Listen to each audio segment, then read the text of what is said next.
வெளிமுழக்கம் சுற்றுச்சூழல் நண்பர்கள் அனைவருக்கும் இன்றைய வணக்கங்கள். இன்று 12ஆம் நாள் ஜூலை மாதம் 2026ஆம் ஆண்டு. இன்றைய நாளின் செய்திகளோடு நாங்கள் இணைந்து கொள்ளலாம். இன்றைய நாள் ஒரு விடுமுறை நாளாக காணப்படுகிறது, ஞாயிற்றுக்கிழமை. இன்றைய நாளின் செய்திகளை பார்த்தால், நீர்கொழும்பு சிறையில் 8 சிறை அதிகாரிகளை கொடூரமாக சித்திரவதை செய்து கொலை செய்த அனைத்து கைதிகளையும் மீண்டும் கைது செய்யவும், அவர்கள் மீது கொலை குற்றச்சாட்டின் கீழ் வழக்கு பதிவு செய்யவும் குற்றப்புலனாய்வு திணைக்களம் நடவடிக்கை எடுத்துள்ளதாக சொல்லப்பட்டிருக்கிறது. இந்த கொடூரமான கொலைகளில் ஈடுபட்ட சுமார் 75 கைதிகள் தற்போது அடையாளம் காணப்பட்டுள்ளதாக தெரிவிக்கப்படுகிறது. மேலும் இந்த சம்பவத்துடன் தொடர்புடைய அனைவரையும் அடையாளம் காணும் விசாரணையை குற்றப்புலனாய்வு துறை தொடர்ந்துள்ளதாக தெரிவிக்கப்பட்டிருக்கின்றது.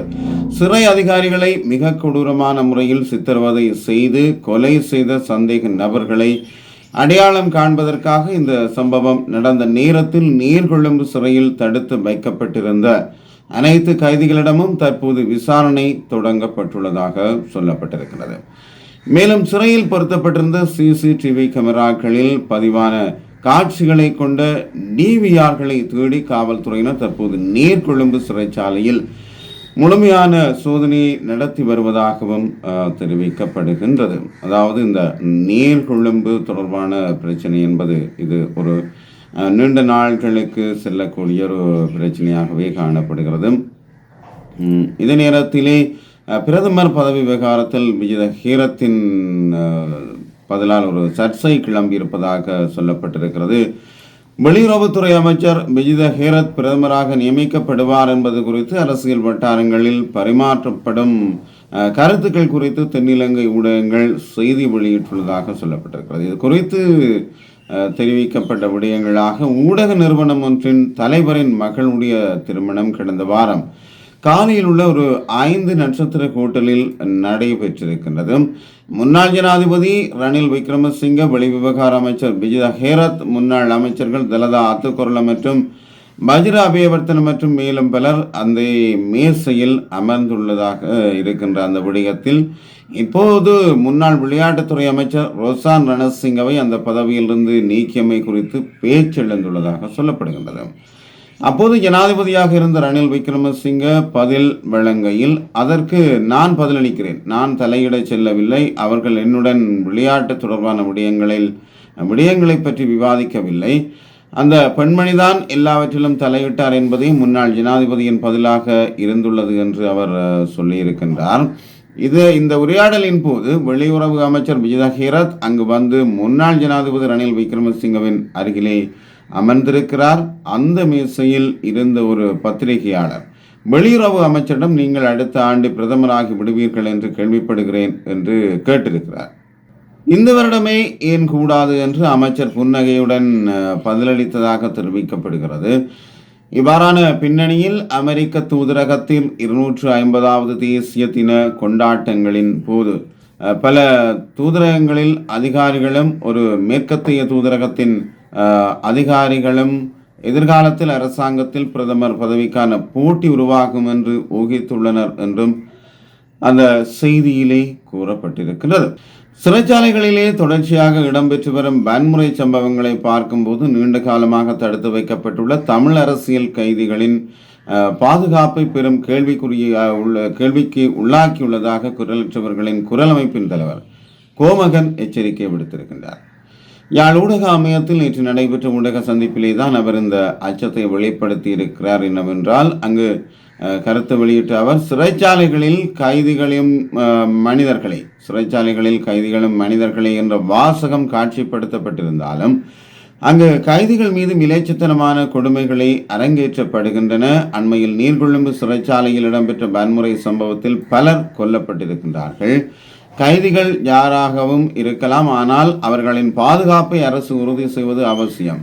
அதே நேரம் இந்த சம்பவம் மிகுந்த அதிர்ச்சியை ஏற்படுத்தியுள்ளது என்று அவர் சொல்லியிருக்கின்றார். தற்போது சிறைச்சாலைகளில் நிலவும் இவ்வாறான வன்முறை சூழலை நோக்கும்போது நீண்ட காலமாக தடுத்து வைக்கப்பட்டுள்ள தமிழ் அரசியல் கைதிகள் திட்டமிட்ட தாக்குதல்களுக்கு உள்ளாக்கப்படக்கூடிய அபாயம் ஏற்பட்டுள்ளதாக நாம் கருதுகிறோம் என்றும் அவர் தெரிவித்திருக்கின்றார்.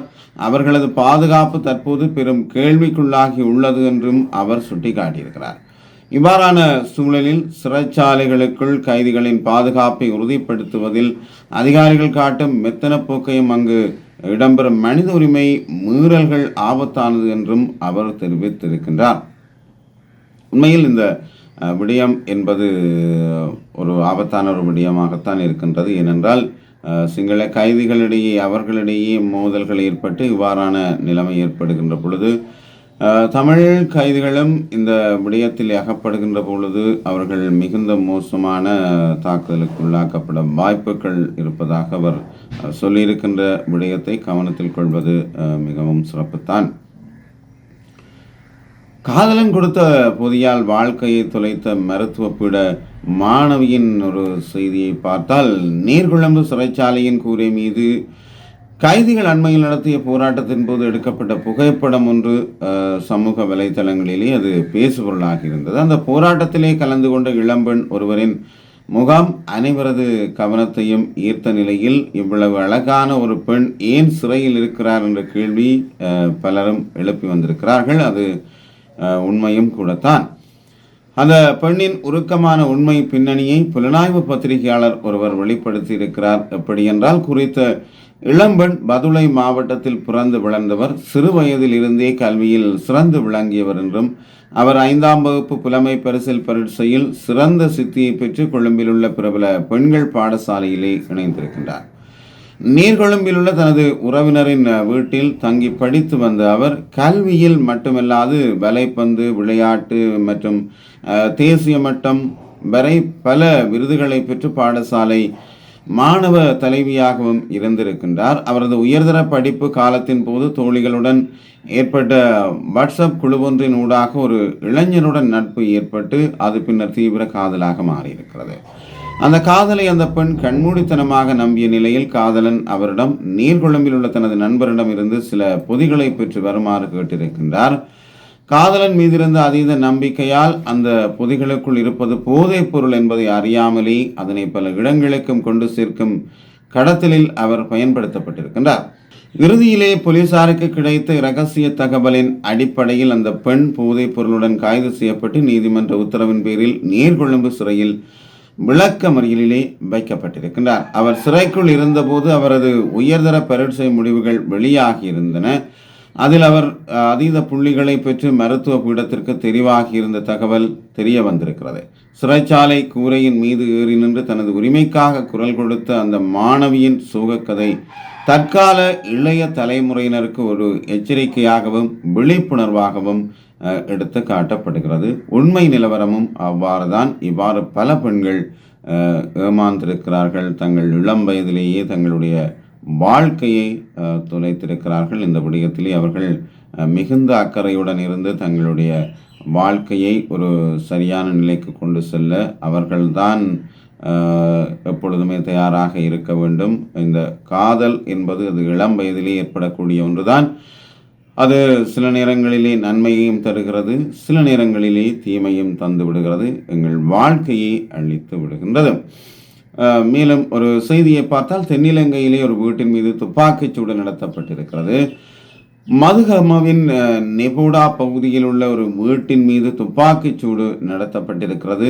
நேற்று பிற்பகல் ஒரு குழுவினரால் இந்த துப்பாக்கிச்சூடு நடத்தப்பட்டதாக தெரிவிக்கப்பட்டிருக்கிறது. T56 ரக துப்பாக்கியை பயன்படுத்தி இந்த துப்பாக்கிச்சூடு நடத்தப்பட்டிருக்கலாம் என்று போலீசார் சந்தேகம் வெளியிட்டிருக்கிறார்கள். இருப்பினும் உயிரிழப்புகள் எதுவும் பதிவாகவில்லை என்றும் சொல்லப்பட்டிருக்கிறது. மேலும் இந்த சம்பவம் குறித்த போலீசாரின் விசாரணைகள் தொடர்ந்து நடைபெற்று வருவதாகவும் சொல்லப்படுகிறது. இதேவேளை மேலும் ஒரு ஆபத்தான ஒரு செய்தியாக இருக்கிறது. வடக்கு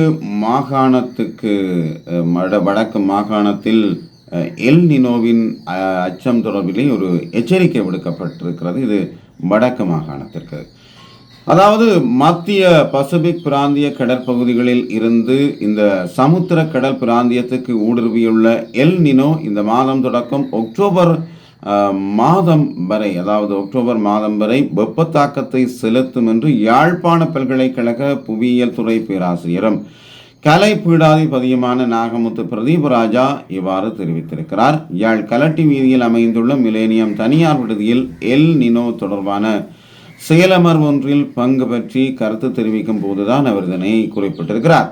இதன் போது மேலும் கருத்து வெளியிட்ட அவர், இந்த சமுத்திர பிராந்தியத்தில் ஏற்பட்டுள்ள கடல் வெப்பம் இலங்கை மற்றும் மாலத்தீவில் அதிக தாக்கத்தை செலுத்த வாய்ப்புகள் உள்ளது என்றும் அவர் சொல்லியிருக்கின்றார்.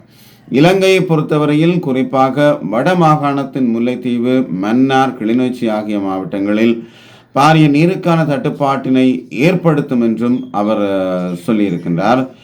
நிலத்தின் ஊடாக வெப்பத்தை கடத்துவதிலும் பார்க்க 16 மடங்கு வேகமாக நீரின் ஊடாக வெப்பம் கடத்தப்படுகின்ற நிலையில் இந்த சமுத்திர பரப்பிலே சமுத்திர கடற்பரப்பில் ஏற்படுகின்ற கடல் வெப்ப ஏற்றம் வேகமாக ஏனைய பகுதிகளுக்கு பரவும் என்றும் அவர் தெரிவித்திருக்கிறார். ஜூலை செப்டம்பர் மாதங்களில் அதிகமான வறட்சியை ஏற்படுத்துகின்ற எல் நினோ அக்டோபர் நவம்பர் மாதங்களில் பாரிய மழை வீழ்ச்சியை ஏற்படுத்தும் என்றும் அவர் சொல்லியிருக்கிறார். இருந்தாலும் இந்த தாள முகங்கள் ஒரு அக்டோபர் மாதத்திற்கு பின்னரான காலப்பகுதியில் இந்த தாளமுக்கங்கள் அக்டோபர் மாதத்திற்கு பின்னரான காலப்பகுதியில் ஏற்படுவதற்கான சாத்தியங்கள் இருக்கும் நிலையில் அதுவரையான காலப்பகுதியில் அதிக வறட்சியை நிலவும் என்றும் அவர் தெரியப்படுத்தியிருக்கிறார். எனவே எல் நினோ இந்த சமுத்திரத்தை அண்மித்துள்ள நிலையில் பொதுமக்கள் நீர் முகாமைத்துவத்தை சரியாக பின்பற்றி அதிக வெப்பத்தினால் ஏற்படுகின்ற நீர் தட்டுப்பாட்டினை சமாளிக்கும் செயற்பாடுகளில் ஈடுபட முன்வர வேண்டும் என்றும் அவர் வலியுறுத்தியிருக்கின்றார். இந்த விடயத்திலே நானும் இந்த செய்தியூடாக ஏற்கனவே 2 முறை தெரியப்படுத்தி இருக்கின்றேன். உண்மையிலே நாங்கள் இதிலே அக்கறையுடன் இருக்க வேண்டும். நீர் இல்லாத இடங்களுக்கு நீரை விநியோகிப்பதற்கான முதல் முயற்சிகளை அல்லது அதற்கான தயார்படுத்தல்களை ஏற்படுத்த வேண்டிய தேவை இருக்கிறது. அது துறை சார்ந்தவர்கள் அதிலே அக்கறையுடன் இருப்பது மிகவும் விரும்பத்தக்க ஒரு செயல்.